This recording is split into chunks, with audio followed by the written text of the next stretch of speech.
আমিনগাঁৱত মুখ্যমন্ত্ৰীৰ জন্মদিন উপলক্ষে স্বচ্ছ ভাৰত সাফাই অভিযান।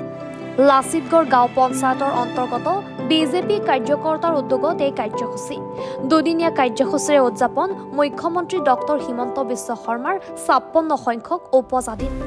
অহাকালি মুখ্যমন্ত্ৰীৰ জন্মদিন উপলক্ষে দিনজোৰা নাম প্ৰসংগৰ আয়োজন। সৰ্বকালৰ সৰ্বশ্ৰেষ্ঠ মুখ্যমন্ত্ৰী হিচাপে ৰাজ্যবাসীৰ উন্নয়ন কৰি যাবলৈ আশীৰ্বাদ মুখ্যমন্ত্ৰীলৈ। আজি অসমৰ মাননীয় মুখ্যমন্ত্ৰী আমাৰ আটাইৰে মৰমৰ ডক্টৰ হিমন্ত বিশ্ব শৰ্মাদেৱৰ ৫৬ সংখ্যক জন্মদিন উপলক্ষে আছিনাং লাচিতগড় গাঁও পঞ্চায়তৰ অন্তৰ্গত সমূহ গাঁৱৰে বিজেপি কৰ্মকৰ্তাসকলে আমি আমিনগাঁৱৰ বিভিন্ন অঞ্চলত স্বচ্ছতা অভিযান আৰম্ভ কৰিছোঁ।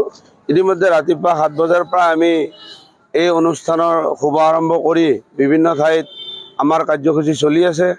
মাননীয় মুখ্যমন্ত্ৰীৰ যি আমি কামৰ নিদৰ্শন দেখিছোঁ বা অসমৰ উন্নয়নৰ ক্ষেত্ৰত তেখেতৰ যি বলিষ্ঠ ভূমিকা, বলিষ্ঠ কণ্ঠ আৰু নিৰবিচ্ছিন্নভাৱে অসমৰ পূব পশ্চিম উত্তৰ চাৰিও দিশত যি তেখেতৰ কৰ্মৰাজি, এই কৰ্মৰাজি যাতে অনাগত ভৱিষ্যত অটুট থাকে তাৰ বাবে আমি ভগৱানৰ ওচৰত প্ৰাৰ্থনা কৰাৰ বাবে তেখেতৰ জন্মদিনটো আমি দুদিনীয়া কাৰ্যসূচীৰে উদযাপন কৰিবলৈ লৈছোঁ।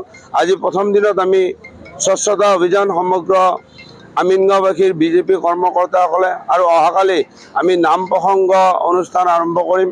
আৰু নাম প্ৰসংগৰ জৰিয়তেও তেখেতৰ সুস্বাস্থ্য আৰু দীৰ্ঘায়ু তথা অনাগত দিনত যাতে অসমখনক তেখেতৰ যি সপোন যে ভাৰতৰ ৫ম ৰাজ্যৰ ভিতৰত অন্তৰ্ভুক্ত কৰাৰ এই সপোন যাতে বাস্তৱত ৰূপায়িত হয় তাৰ বাবে আমি সমগ্ৰ অসমৰ ৰাইজ তথা আমিনগাঁওবাসী ৰাইজে ভগৱানৰ ওচৰত প্ৰাৰ্থনা কৰি এনেকুৱা কাৰ্যসূচীসমূহ উদযাপন কৰাৰ বাবে আজি একত্ৰিত হৈছোঁ। হয়, আজি অসমৰ মুখ্যমন্ত্ৰী ডক্টৰ হিমন্ত বিশ্ব শৰ্মা ৫৬তম তেওঁৰ জন্মবাৰ্ষিকীত আমি আছিনাং লাচিতগড় পঞ্চায়তে আমি স্বচ্ছ ভাৰত অভিযান আমি কৰিছোঁ। আমাৰ আছিনাং লাচিতগড় গাঁও পঞ্চায়তৰ কৰ্মীসকলে স্বতঃস্ফূৰ্তভাৱে ওলাই আহি ৰাইজৰ যে সামাজিক কাম বুজ লৈছে। আমাৰ ডক্টৰ হিমন্ত সৰ্বকালৰ সৰ্বশ্ৰেষ্ঠ মুখ্যমন্ত্ৰী হিচাপে অসমৰ পৰিগণিত হৈছে।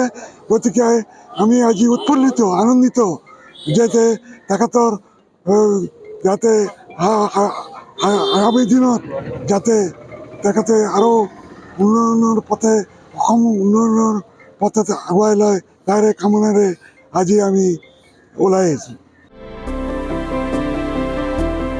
উত্তৰ গুৱাহাটীৰ পৰা সৰ্গেশ্বৰ নাথৰ ৰিপৰ্ট, এনি ভাৰত 24।